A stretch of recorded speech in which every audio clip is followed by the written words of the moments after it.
Hi guys, मेरा नाम है साहिल खन्ना और आज की वीडियो शुरू करते हैं। तो सबसे पहली न्यूज है एलॉन मस्क की। फाइनली एलॉन मस्क ने ट्विटर बाय कर लिया है $44 बिलियन का।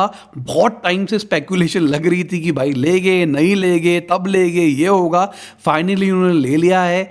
अब मॉर्गन स्टैनली इसका लीड इन्वेस्टर है इस डील के अंदर। तकरीबन 9 बैंक्स ने मिलके $25.5 बिलियन का डेट दिया है एलॉन मस्क को। बाकी पैसा एलॉन मस्क ने खुद डाला है। अब अगर मैं डॉज के को क्रिएटर की बात करके चलता हूं तो उन्होंने बोला है कि ये जो एक्ट है ना, ये बहुत ही ज्यादा शेमफुल है। अगर एलॉन मस्क चाहते तो वो $1 मिलियन सबको दे सकते थे पूरी दुनिया के अंदर, पर उन्होंने ट्विटर खरीदा है। अगर मैं ट्विटर के को फाउंडर की बात करके चलता हूं तो उन्होंने बोला है कि मैं पर्सनली चाहता था कि ट्विटर पब्लिक रहे, पर अब एलॉन मस्क ने ले लिया है तो वो प्राइवेट कर देंगे इसको। अब जिनको नहीं पता ये पब्लिक और प्राइवेट का मतलब क्या है, पब्लिक का मतलब वो शेयर मार्केट पे लिस्ट है, प्राइवेट मतलब एलॉन मस्क ओनली उसको ओन करेंगे।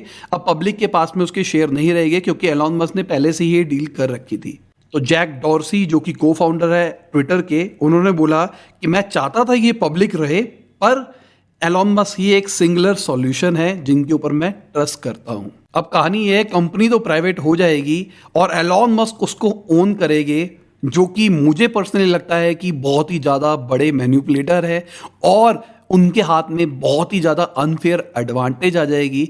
इसके ऊपर अगर मैं सीईओ पराग जी की बात करके चलता हूं तो उन्होंने बोला है कि इस डील की वजह से पूरे वर्ल्ड के ऊपर इम्पैक्ट पड़ सकता है। अब अगर कंपनी एलॉन मस्क ओन कर लेंगे और कंपनी प्राइवेट हो जाएगी, क्या जो करंट सीईओ पराग जी है उनको रखा जाएगा या नहीं रखा जाएगा? अगर वो टर्मिनेट करते हैं तो उनको $42 मिलियन का कंपनसेशन मिलेगा। पर बाकी टाइम बताएगा कि रियलिटी क्या है, क्या होता है, क्या नहीं होता। मुझे पर्सनली लगता है कि अब एलॉन मस्क के पास में बहुत ज़्यादा पावर आ जाएगी। अभी के टाइम पे एलॉन मस्क अपनी मार्केटिंग से अपनी कंपनी को इतना बड़ा बना चुके हैं। अगर हम जेफ बेजोस जो कि सेकंड रैंक के ऊपर आते हैं उनसे कंपेयर करके चलते हैं तो उनसे भी बहुत ज़्यादा आगे है। ट्विटर इनके हाथ में आने से मुझे पर्सनली ऐसा लगता है कि एक अनफेयर एडवांटेज रहेगी। हो सकता है कि अपने ट्वीट्स, अपने जितने भी पोस्ट होंगे उसको ये शायद ज़्यादा रीच दे। बाकी टाइम बताएगा क्या होगा क्या नहीं होगा। मेरे को ऐसा लगता है कि इन्होंने जितना क्रिप्टो मैनिपुलेशन से पैसा कमाया था उसी से इन्होंने ट्विटर को खरीद लिया है। इन्होंने कहा भाई ट्विटर से कमाया हुआ पैसा काली कमाई है, उसको घर नहीं लेके जाना, उसी से ट्विटर ही ले लेते हैं। अब ये फन है भाई, इसके ऊपर कोई गालियां मत देने लग जाना नीचे कमेंट सेक्शन के अंदर। बाकी बहुत सारे लोगों का कहना है कि पूरी क्रिप्टो मार्केट को एलॉन मस्क रेगुलेट कर सकते हैं। अब चलिए इंडिया पे वापसी आते हैं। LIC का IPO आ रहा है। बहुत टाइम से एक खबरें थी। अब खबरों के हिसाब से 4 मई से 9 मई के बीच में LIC का IPO आएगा। अब देखते हैं क्या होता है क्या नहीं होता। गवर्नमेंट पहले 5% अपना डिल्यूट कर रही थी, पर अभी निकल के आ रहा है कि वो 3.5% अपना डिल्यूट करेगी और 21,000 करोड़ रुपया रेस करेगी। अगली खबर वेरांडा लर्निंग की है। बहुत ही बड़ी खबर है मेरे हिसाब से। टाइम को खरीदा जा रहा है 287 करोड़ के अंदर। टाइम 30 साल पुरानी टेस्ट प्रिपरेशन कंपनी, जहां से बहुत सारे लोग मैनेजमेंट की तैयारी करते हैं, उसको एक और स्टार्टअप खरीद रही है। बेसिकली जो एक्विजिशन है ये 2 फेजेस के अंदर होगी। पहले फेज के अंदर 80% एक्वायर किया जाएगा और उसके बाद में 2 साल के अंदर अंदर 20% और किया जाएगा। टाइम 1992 में शुरू हुई थी और इनका पैन इंडिया के अंदर प्रेजेंस है। अगली खबर, एक एयरलाइन पैसेंजर ने एक फोटो शेयर करी जहां पे ब्रोकन आर्मरेस्ट दिखाया उसने और बताया कि भाई एयर इंडिया के प्लेन के अंदर ये चीज़ टूटी हुई है। अब DGCA ने कहा है कि आप इसको रिपेयर करें। अब यहाँ पे मेरा पर्सनल ओपिनियन ये है कि जब मैं छोटा हुआ करता था तब के टाइम पे एयरलाइन की मुझे ऐसा लगता था कि भाई बहुत अमीर लोग घूमते हैं एयरलाइन में, ये वो बहुत बड़ी चीज़ होती थी एयरलाइन, और हम एक्सपेक्ट करते थे कि क्लीननेस होगी, ये होगा वो होगा। पर जैसे मैं बड़ा होता चला गया, अब मैं कहूँगा कि मैं शायद अर्न ज़्यादा कर लेता हूँ, मेरा फाइनेंशियल स्टेटस थोड़ा सा बढ़ गया है, पर मुझे पर्सनली लगता है कि अब प्लेन मुझे बहुत ही रेगुलर चीज़ लगती है। जो लोग भी ट्रैवल करते हैं प्लेन के अंदर, नीचे कमेंट में बताना क्या आपको भी ऐसा ही लगता है, क्योंकि मेरे को तो अब लगने लग गया कि यार जैसे अपनी बसें होती है, मतलब बचपन में मुझे जैसे बसें लगती थी वैसे अब मुझे प्लेन लगता है। उनकी सीटों में भी दिक्कत हो सकती है, सीटें टूटी भी हो सकती है, जो आर्म रेस्ट होते हैं उसके अंदर गड्ढे हो सकते हैं। अगर आप इंटरनेशनल फ्लाइट के अंदर हो, अगर आपकी फ्लाइट के आगे डिस्प्ले दिया गया है तो उस डिस्प्ले के अंदर भी दिक्कत हो सकती है, कुछ भी हो सकता है, मुझे ऐसा लगता है। अगली खबर वॉरेन बफेट की है, जो कि दुनिया के 6th रिचेस्ट मैन हैं। वो अपनी आखिरी प्राइवेट लंच चैरिटी करने वाले हैं। बेसिकली वो 91 ईयर्स के अब हो चुके हैं और वो 2000 से ये प्राइवेट लंच होस्ट करते हैं, जहां पे वो जितना भी पैसा मिलता है उसको चैरिटी में डोनेट कर देते हैं। अभी तक तकरीबन $34.5 मिलियन उन्होंने रेस किया है। और अगर मैं 2019 की बात करके चलता हूं, तो जो क्रिप्टो पायनीर है जस्टिन सन, उन्होंने भी रिकॉर्ड तकरीबन $4.5 मिलियन दिए थे वॉरेन बफेट के साथ में डाइंग करने के लिए। उस टाइम पे बहुत ज़्यादा खबरें आई थी। उन्होंने बोला था कि मैं वॉरेन बफेट को कन्विंस करूंगा कि क्रिप्टो क्यों अच्छा है, क्रिप्टो क्यों फ्यूचर है, क्रिप्टो की क्या वैल्यूज़ है। पर वॉरेन बफेट पिघले नहीं और हमने अभी भी देखा है कि वॉरेन बफेट अभी भी क्रिप्टो के एक तरह से खिलाफ ही है। और बहुत ज़्यादा लोग क्रिटिसाइज करते हैं वॉरेन बफेट को कि आप क्रिप्टो के खिलाफ हो, क्रिप्टो इज अ फ्यूचर, या आप गलत चीज़ करते हो। अब जैसे कि एलॉन मस्क के पास में पूरी क्रिप्टो की पावर आने वाली है, मैं तो सोच रहा हूँ बेच निकलो। अगली खबर एक चौंकाने वाली खबर है और बहुत बुरी खबर है मेरी नज़रों के अंदर। इंडिया के अंदर आधी से ज़्यादा जो वर्कफोर्स है वो अभी जॉब नहीं ढूंढ रही है। तकरीबन हमारे देश के अंदर 900 मिलियन लोग हैं जो कि लीगल वर्किंग एज के अंदर है, उसमें से 50% अभी जॉब ही नहीं ढूंढ रहे।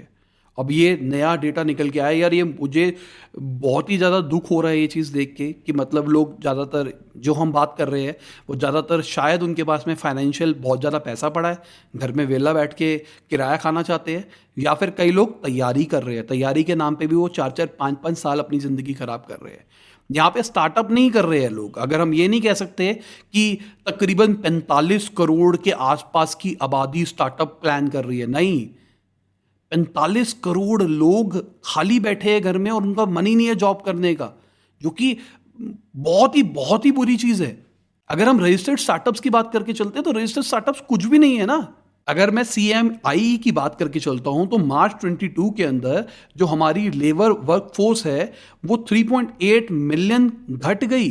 अगर हम ओवरऑल लेबर पार्टिसिपेशन रेट की बात करके चलते हैं तो वो 46 से 40% घटा है 2017 से। अगर 2022 का कंपैरिजन करके चलते हैं, क्या इसका रीज़न ये है कि गवर्नमेंट बहुत कुछ फ्री दे रही है और लोगों को लगने लग गया कि भाई कोई दिक्कत ही नहीं है, हम ऐसे ही चला लेंगे? और अगर कोई तैयारी करने वाला मुझे देख रहा है तो प्लीज़ भाई थोड़ा सा अपनी आंखें खोलो। मार्केट में उतनी गवर्नमेंट जॉब्स नहीं हैं जितने लोग तैयारी कर रहे हैं। ये एक हाई टाइम है इंडिया का स्टार्टअप शुरू करने का। अभी स्टार्टअप शुरू करो, ये बहुत ही बढ़िया अपॉर्चुनिटी है। इस टाइम पे स्टार्टअप के ऊपर ध्यान दो।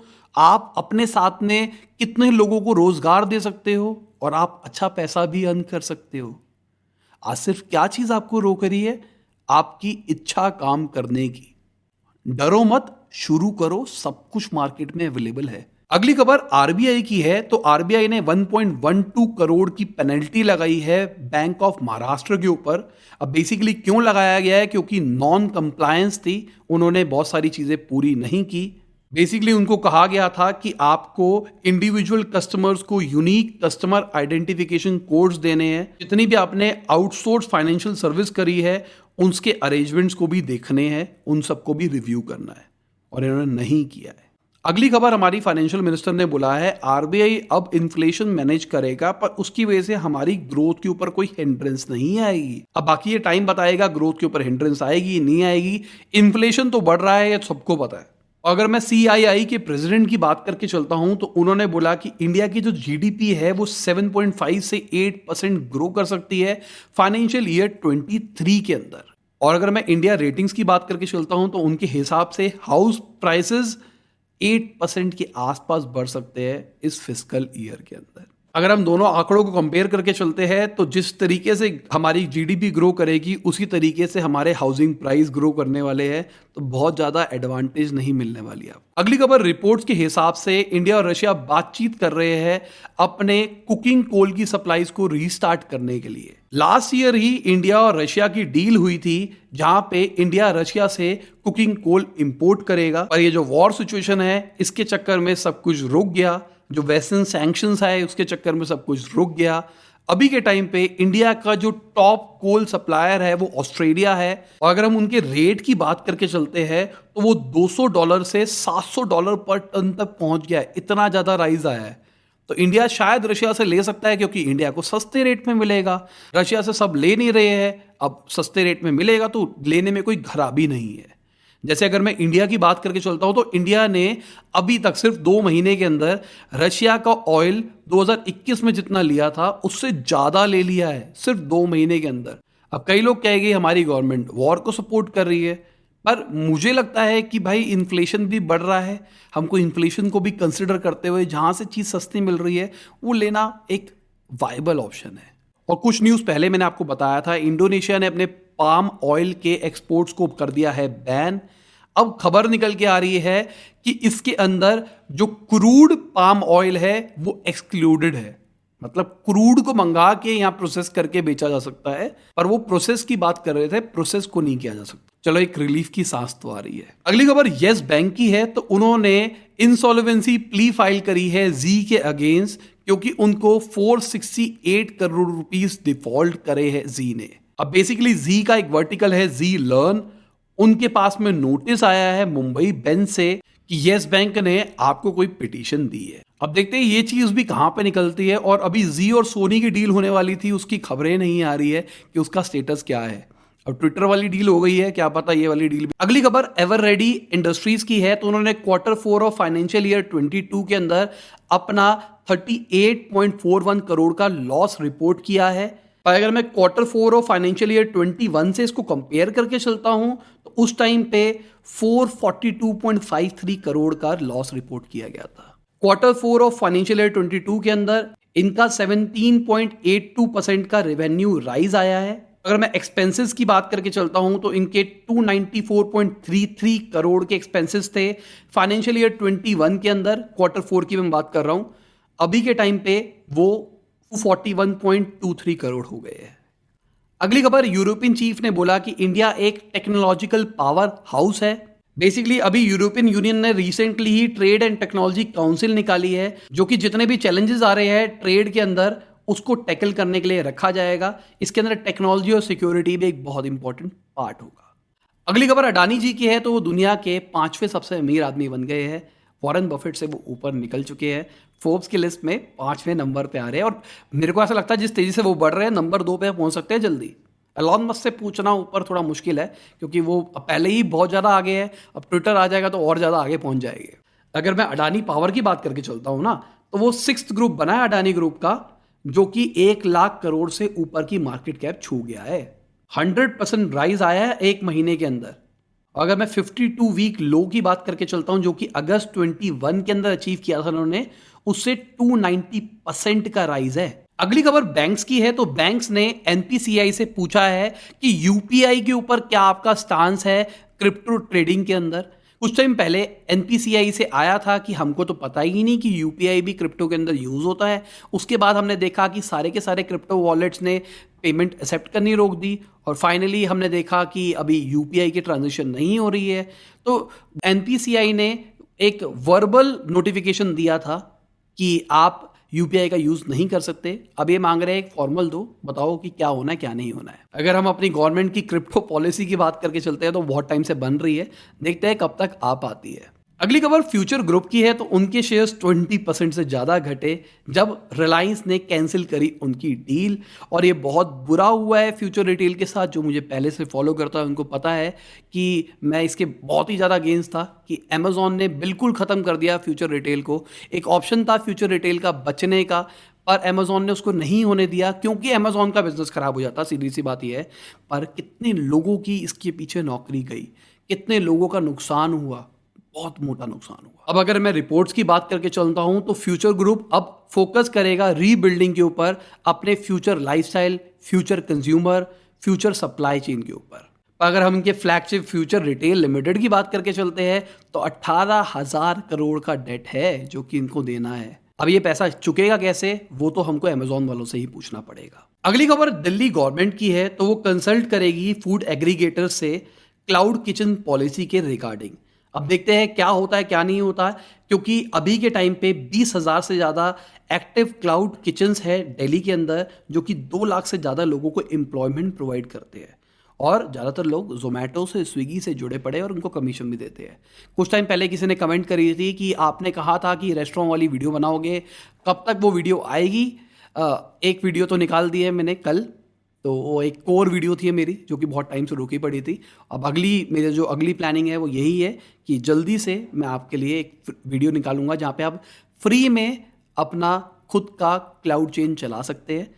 हाँ, अगर एड्स चलानी होगी तो एड्स के पैसे लगेंगे। मैं एड्स चलानी भी सिखाऊंगा, मैं सब कुछ सिखाऊंगा। एक डिटेल्ड वीडियो होगी और अगेन उस पर भी मैं ज़्यादा उम्मीद नहीं कर रहा कि बहुत ज़्यादा व्यूज़ आएंगे, क्योंकि मुझे उसमें आपका सपोर्ट चाहिए होगा। और जिन्होंने कल वाली वीडियो नहीं देखी है इंटेलेक्चुअल इंडीज़ के ऊपर, प्लीज़ जाके देखो यार, बहुत ही ज़्यादा डिटेल्ड वीडियो है वो। और मैं बहुत टाइम से कंफ्यूज था कि इसको पेड कोर्स में निकाला जाए, नॉर्मल निकाला जाए। फाइनली मैंने इसको फ्री निकाल दिया है, तो जाके देखो यार, मज़ा आ जाएगा मेरे हिसाब से। बहुत ही टेक्निकल वीडियो है और बहुत ही इन डेप्थ वीडियो है और बहुत ही प्रैक्टिकल वीडियो है। वो चीज़ें आपको इंटरनेट पे नहीं मिलेगी। और इसी के साथ आज की वीडियो खत्म होती है। उम्मीद करता हूँ आपको मज़ा होगा। लाइक कर देना, शेयर कर देना, कमेंट बताना वीडियो कैसी लगी। बाय, गुड नाइट, शब बगैर, खुदा हाफिज़, गुड मॉर्निंग, गुड आफ्टरनून, जब भी आप